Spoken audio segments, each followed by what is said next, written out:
Hey everyone, welcome back to Dissecting Dexter, part 2 of our coverage for Dexter Resurrection, Season 1, Episode 7, Course Correction.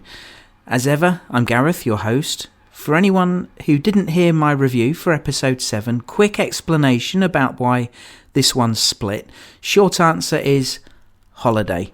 I've had a few days back in the Lake District for a family birthday, which was lovely. We finally got some good weather and we got up into the fells walking, which was brilliant. Podcast-wise, I managed to get a quick review out last Friday. It was a super fast turnaround. I couldn't believe I managed it. Just a few hours after the episode aired. Since then, you guys have been busy sending in your feedback, and I thank you for it. It's great to have a chance now to take a look and see what you thought. It was another good episode, wasn't it?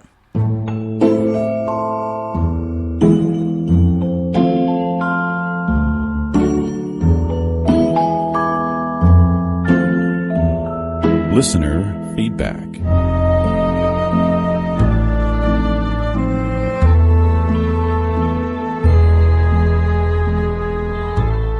First up, I want to shout out some people on YouTube who've been leaving some good comments and thoughts about the show.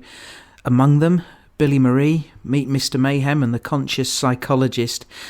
Billy Marie doesn't mind seeing the synopses of episodes that are coming up. Remember last week, I had a little whinge, didn't I? I talked about how I avoid them for future episodes, but Billy Marie likes them so she can try to figure out what's going to happen.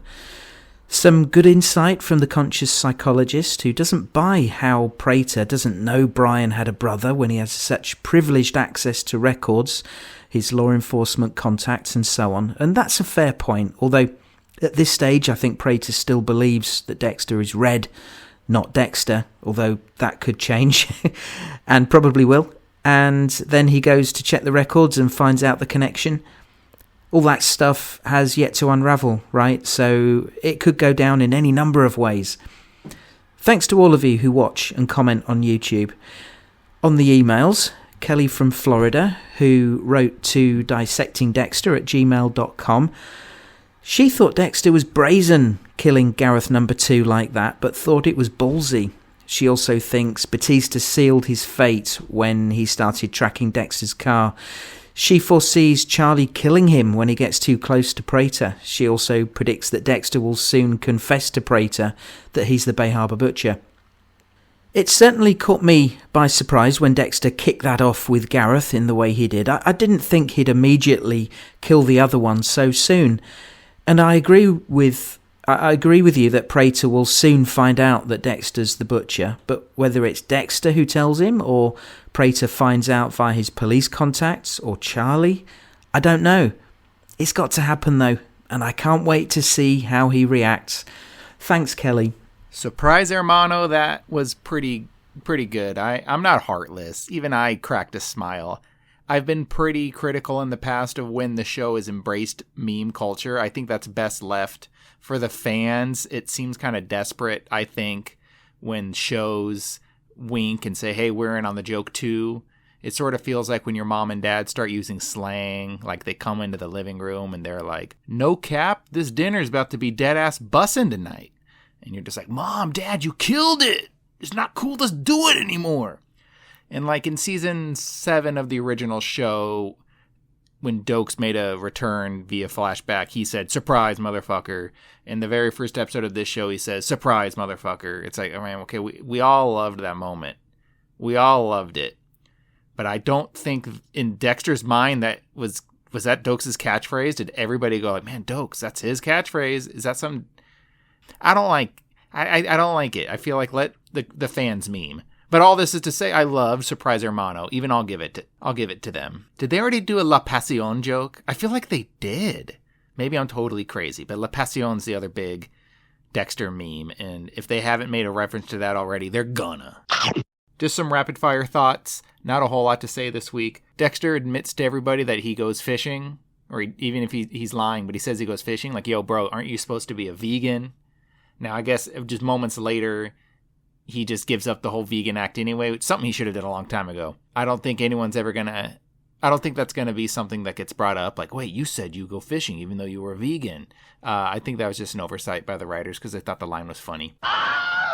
Everyone's loving Harrison this season, but he's an obnoxious texter. You read those texts he sent his father, he's using numbers and letters to replace words when he's texting his father like they're like best buddies. Dude, nobody should be allowed to use numbers and letters for words except for like small children and Prince. In my heart of hearts, I don't think we've even seen who the Ripper is. I think it's going to be somebody else. I'm not even sure he's going to come out this season. I don't know. I know that they say they got a 3-season arc. I don't know if they're truly planting seeds. Maybe New York Ripper will be next season. All I know is I think Harrison was really personally affected by that audio of the New York Ripper taunting the victim. So, I don't know, maybe in his mind, that's going to be my next victim. At which point, if he's premeditating victims, I'm like, okay, well, how different is he from Dexter? I don't know. This show, I don't know what they're thinking. Lastly, I don't like it when Mom and Dad fight. Gareth, make Dexter and Batista be best friends again, please. I liked it when he called him Socio, and I like when Dexter brought him bear claws. I don't like it when they fight.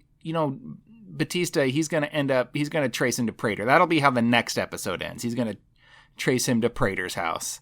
And who knows if, we know, we know Dexter's getting out of this season alive. That fucker's got 2 more seasons to do. But Batista, man, he may be a goner. We may be saying vaya con Dios tu la pasión. Thanks, buddy. I hate to think that I could be one of those cringy parents using slang that makes my kids go, "Oh, Dad, you ruined it." But I think it's our job, isn't it, as parents, to make our kids squirm. In fact, and don't tell them this, I quite enjoy it. Good call on Dexter saying about going fishing. Yet how none of the group picked up on it to say, "Hey, thought you were a vegan." No actual vegan would go fishing, or they're not a vegan, simple as that. But yeah, probably an oversight. But hey, if the show's recruiting a vegan advisor for next season, guys, I'm available. About Harrison, he was really disturbed by the Ripper audio, but then so was I, as a viewer. I think it would be perfectly reasonable for any sane person to be upset by that. Personally, I still don't see Harrison going down Dexter's road in the end. Perhaps they'll tease it and have Dexter talking back off the ledge, so to speak. Or, who knows, maybe he won't go anywhere near it. I kind of hope he doesn't. I want the arc for Harrison to be him heading the other way and being a decent, moral human being, and a positive example to Dexter that you can be born in blood and not end up a serial killer. And mate, you never fail to make me chuckle with your voicemails. We all love Dexter and Angel, but I love how their dynamic has changed. Honestly, my heart doesn't, because I love these guys, but for drama, this is the way to go, and I'm here for it. Thanks again, Travis. Scott Hartman has been in touch. He has a theory that maybe Dexter is faced with killing Batista or letting himself be arrested by him. Will Prater then get him out of custody? Scott says how they seem to connect at the retreat and Prater wouldn't want to lose that connection. He thinks Prater has a void ever since his parents' killer died, and he's tried to keep filling that void with other killers. And Dexter now fits the bill perfectly. Thank you, Scott. That's an interesting way to look at it. It's like Prater's own dark passenger. Rather than needing to kill like Dexter's does, his just needs feeding with the juicy details from killers. But with Dexter, he might have an actual connection because of some of the similarities with them both losing their parents in violent ways. But will Batista arrest Dexter? Maybe through tracking him, he'll get something to have grounds for arrest, although, having said that, he's well outside his jurisdiction, so could he? That detail may not stop him. He's a man on a mission. Thanks, Scott. Greg now. Greg from Florida emailed suggesting this may turn out to be the best ever season of Dexter, his previous favourite being season 4. Greg wants to talk about Mia though. He thinks she isn't dead. Prater has the connections to fake it, maybe using a drug to put her in some near-death condition. He feels they built her up too much to just leave the show without more closure. He thinks this was a juicy misdirect. On this note, he also wonders if Gareth is a triplet.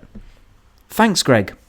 Well, the writers are certainly firing on all cylinders, and that would certainly be doubling down on the twin reveal.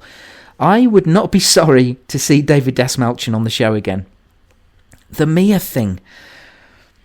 I can quite see her coming back from the dead. Taking things at face value, she was murdered by the prison officer paid off by Prater.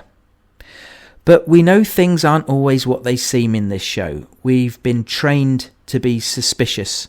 So I would not be surprised if we saw her again, alive and kicking. In fact, I'd love to see her again, and she's got unfinished business with Dexter now.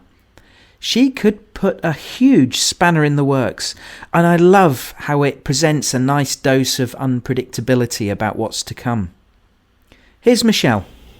Just a couple things that were kind of interesting thoughts to me. I had said that my hope and belief, God willing, is that somehow Angel will be following Dexter and wind up at the dinner party or with that group and be put in a place of danger, at which time Dexter will save him, and hopefully he'll somehow find out that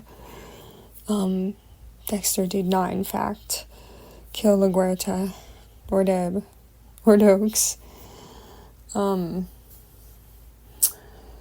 Anyway, and that he'd, have to let him go or realize how much worse is out there, or that maybe he's even a necessary evil. But it made me think, I have to admit, one cool option would be for Angel to be tracking and following Dexter and wind up at that dinner party, and that this would happen after the detective bought into what Dexter said about Angel, and that he's just frustrated because he has nowhere else to go, and Dexter keeps getting away with it and no one's listening anymore, and he's at a loss, so he decides to just follow him and shows up at the dinner party and sort of outs Dexter, do you guys realize who this seemingly innocent man really is, only to discover that it's a dinner party, for like-minded individuals. That would be really kind of a crazy twist, I thought. But I was not on board. I thought it sounded crazy when people keep speculating that Charlie's mom is, or was, the Ripper. But it would be an interesting thought to suggest why, when she is so turned off by all of this, that she would feel obliged to participate. What if the mom and Prater were friends because of that, and that had something to do with why Charlie is involved with him, and also why the killings have stopped, because mom's now in the hospital. And that Prater would be the one making those calls. I don't personally think that it sounds like any of the characters we know on that tape, on that recording. Maybe I don't know enough. In any movie or show I've seen, when they disguise a voice, it usually sounds like an obvious computerized voice. But in this case, it did not. So that confuses me a little there.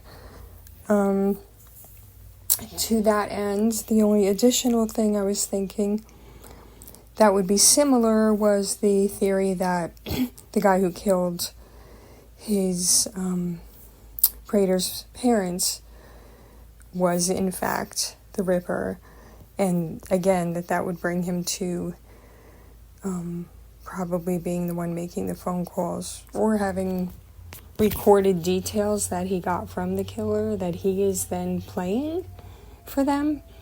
I don't know, just my head spinning. Wow, I had a really hard time with the scene in the car between Dexter and Batista. I mean, I know this all has to happen. I can't even, when the pictures come up on social media, I feel ill over it. It upsets me. These guys had, love for each other. I really do believe they both, in some way, felt love for each other, and it's just, there's nothing left but the ugliness. I didn't like it at all. All right. I'm really, really hoping that Dexter saves him, and I guess we'll just have to wait and see. All right, thanks for listening. Thanks, Michelle. I'd not heard that one about Charlie's mum being the Ripper, but then I'm not particularly active on the Dexter Reddit pages and places like that, so I could easily miss a theory or two. But if Charlie's mum is the Ripper, it could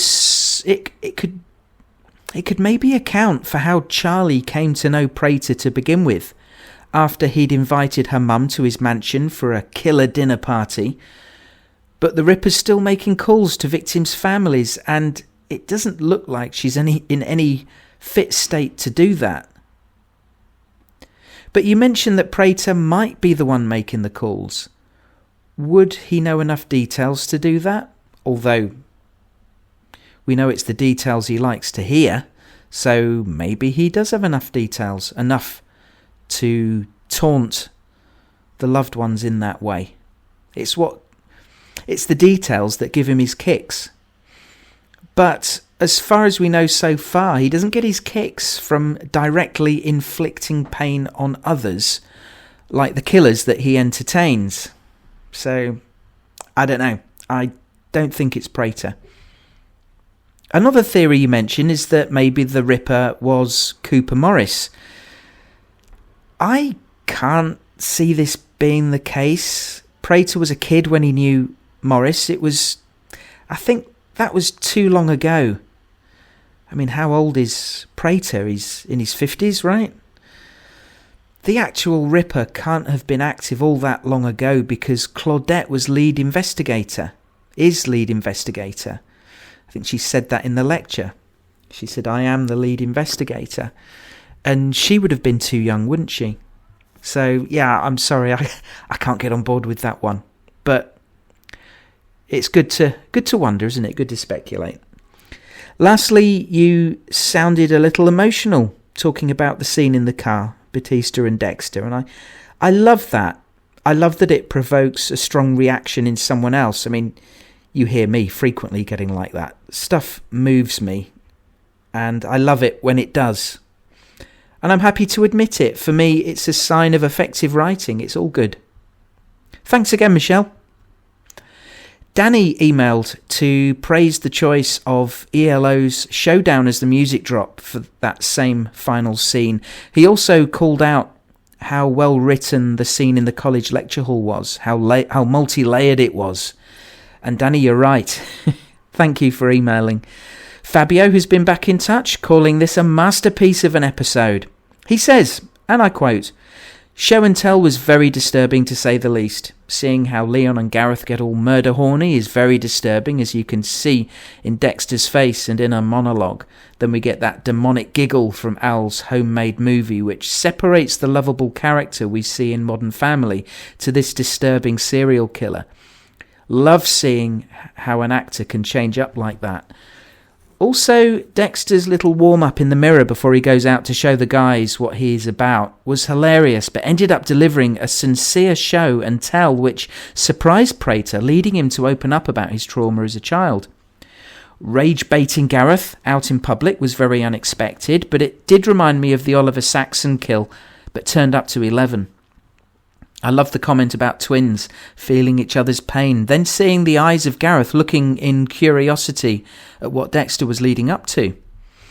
The college scene was well done, and I was not expecting to see Claudette, but then I guess neither was Harrison or Dexter for that matter. Dexter showing Claudette his spatter skills just by one picture is a classic Dexter move with that cocky way he is with his work. Also, hook-type weapon making me think of Jonah Mitchell in the hardware store with the hook swinging, showing a customer. Is there a connection or just another mad conspiracy? Who knows, only a few episodes left to see where it leads. Thanks, Fabio. Good stuff here. I particularly note that you mentioned Jonah Mitchell in connection with the Ripper. I understand that this is a theory that's been gaining some popularity.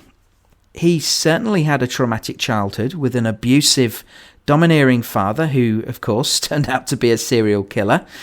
We remember Dexter catching up with him in the original series. Could he have gone to New York and started butchering people? It's definitely possible. The use of a hook could be a very clever callback to that moment you mentioned. I like this theory. All right, moving on. We've got an email from Des, who loved the performance of Michael as Dexter tried to find Red's voice in the mirror. It was a great moment, and she talks about how so much of this season is about connection, something really emphasised in this episode. And then she goes on to talk about some other things, including the Gareth kill. I mean, obviously, I feel like everyone's going to be shouting about the same parts of the episode. I'm disappointed that Gareth 2 was dispatched so quickly. So quickly. But oh my god, when Dexter was taunting him, I was like, this is new. But is it because we have seen Dexter taunt his victims once they're on the table? Since there was no table, he just went straight to the taunting. But even I have to draw the line at suspension of belief. Because, sure, I can believe an unprompted attack. But the fact that they watched Dexter kill Gareth too and didn't attempt any type of medical help at all. I mean, I understand he bled out, but now they've got a body. They've got a body. Although maybe that's why they didn't try any medical help at all either, because then they'd have to explain this injury. All in all, I just thought that scene was ridiculous, but I ate it up with a spoon. Oh my god. Actually, there's lots I want to talk about. Okay.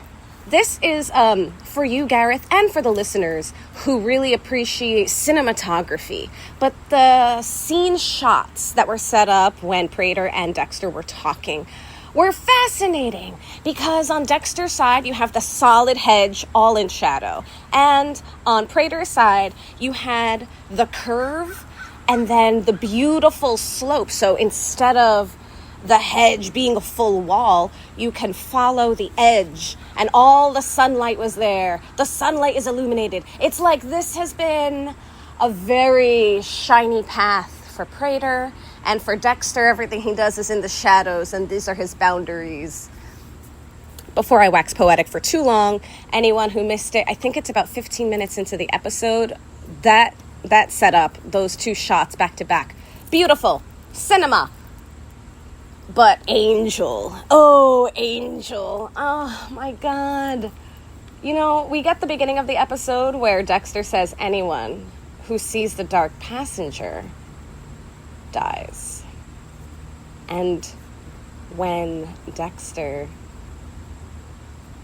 reacted to Angel bringing up the Bay Harbor Butcher, straight out of the Bay Harbor Butcher's playbook, that is when Dexter was like, all right, we're not playing games anymore. And he took off the mask and he let Batista, he let Batista see the real him. Wow. I mean, the song Showdown played, but yeah, Dexter declared this is war. This is war. Meanwhile, he's in the apartment upstairs. I was cracking up at that, the beautiful music. And he's like, it's like being back in Miami. Wait. Oh, and while we're all fretting over the fate of Angel Batista, even though we're all pretty sure his fate is sealed, even if Dexter himself is not the one to do it. I mean, Angel has nothing left to lose. Literally nothing left to lose. Even though we know he's got a child out there somewhere who's an adult now. I mean, look at Harrison. Sure, Harrison should realistically only be about 12 years old because it's still 2022 in the timeline. But you can age up anyone. Angel has nothing to live for except to see Dexter revealed as the Bay Harbor Butcher. And despite the fact that I do feel they will commit and take Angel out, and it makes me so sad, I feel like Claudette now carries on the legacy because she got enough information from Batista. They connected over that one case that never, ever could leave them alone. And when she saw him enter the criminology class, the criminology forensics class, oh my God, all of it was so fantastic. I think this is an excellent time to point out that her character, Claudette, has been specifically written to never digest Dexter's bullshit. She's not someone who understands emotion and has to sort of talk through emotion. So while Dexter is there actively discrediting Angel, and I thought it was so great to watch Harrison's reaction to that. Oh my God, Harrison's reaction to everything. I'm too overwhelmed. Everything was so good. But yeah, Claudette was just like, okay, you're sure telling me a lot of unnecessary information, but I see you. I see all the information, and I will never unsee you. So very excited with where they're giving us the story. I'm very scared. I'm excited to be on board, and cheers, everyone. This season has just been a joy. Not for everyone dying, but for us, a joy.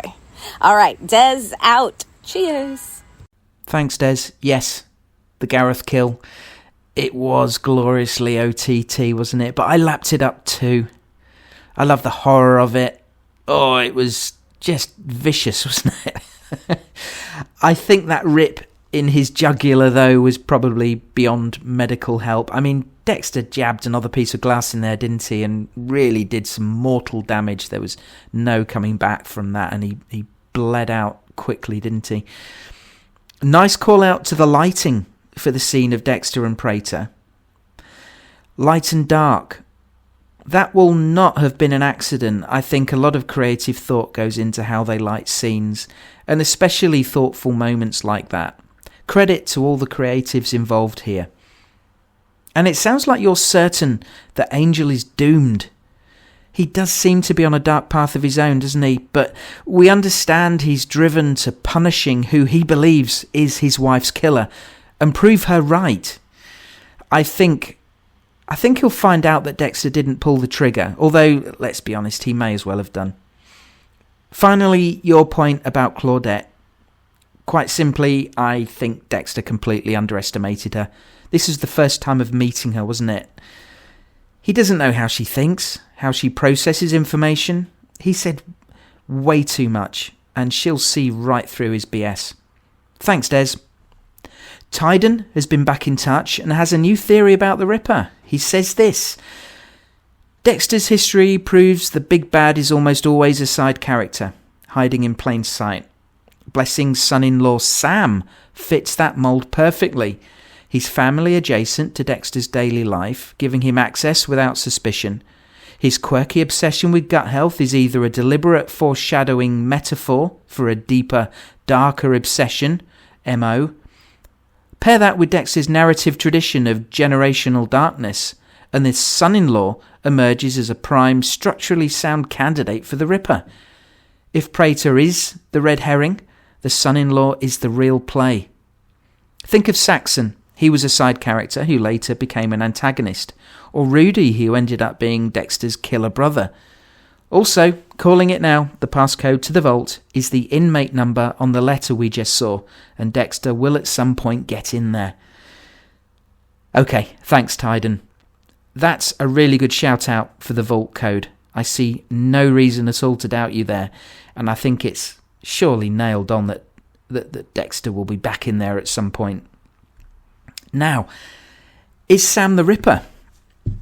The gut health thing seemed like a throwaway comment at the time, and maybe it still is. But gut health? Guts? The Ripper eviscerates his victims? There is a connection between them to that area of the body. The generational darkness, I mean, he's not a blood relation of Blessing. We don't know anything about Sam's lineage, do we? But I don't know whether we can apply the generational darkness there through marriage. I don't think we can count that. Did he give off any vibe whatsoever that he could be the one? No. But then that could be yet to come. And like you say about these side characters that emerge later as a big bad, this could be how they're playing it. Of course, to everyone else in the show, for the longest time, apart from Dokes, did anyone in Miami Metro get a bad vibe from Dexter? Obviously, LaGuerta went down that path later on, and Quinn, to an extent, later. Interesting theory about Sam. Who knows? Maybe that one will come true. And you've got form of calling it with your theories, so I'm not going to doubt you. We've got at least 3 suspects now, haven't we, I think, for the Ripper? Sam, Blessing, and Charlie's mum. Have I missed anyone? Anyone sort of sensible? I think it was thrown around there that maybe Detective Oliver could be, but I don't think so.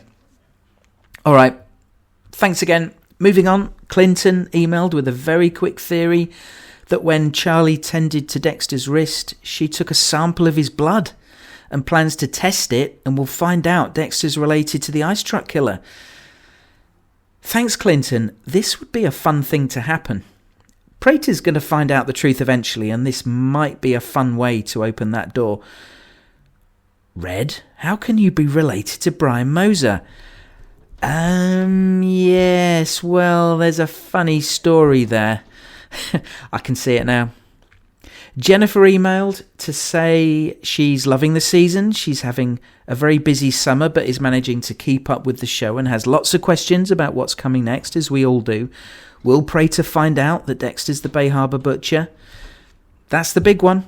I think the answer is yes. It's just a matter of when. Thanks, Jennifer. Finally, a shout out to Joe, who emailed today. A blast from the past. I know Joe from way back in the Lost days. Not my Lost days, but the Lost TV show days.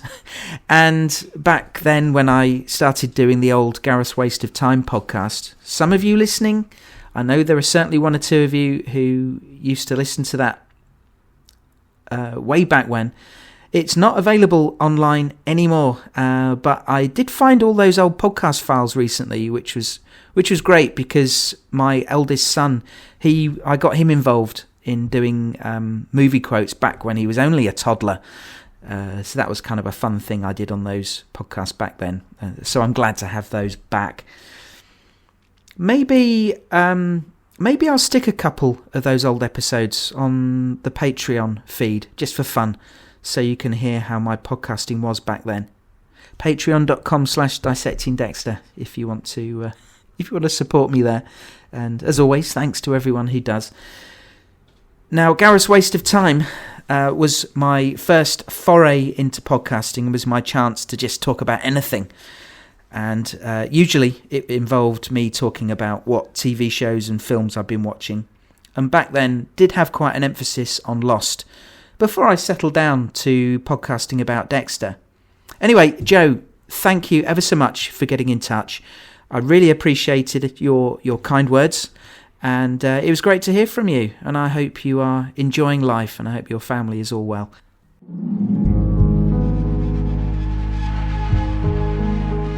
Alright, that's it for episode 7. It is only a few short hours until episode 8 drops, but hopefully you get a chance to listen to this beforehand. I had to get a podcast done for the feedback. You guys take the time to send stuff in, and it's the least I can do to cover it. And obviously these podcasts are out there for posterity, so anyone coming to Resurrection can listen to these anytime down the line. I'm waffling now. All right, I'm going to get out of here. I'll keep this brief. It's so late, but thank you for bearing with me this week. Thank you for listening. Thanks to everyone who got in touch this week, and we'll all be back dissecting Dexter together in a few days. Take care. Bye for now.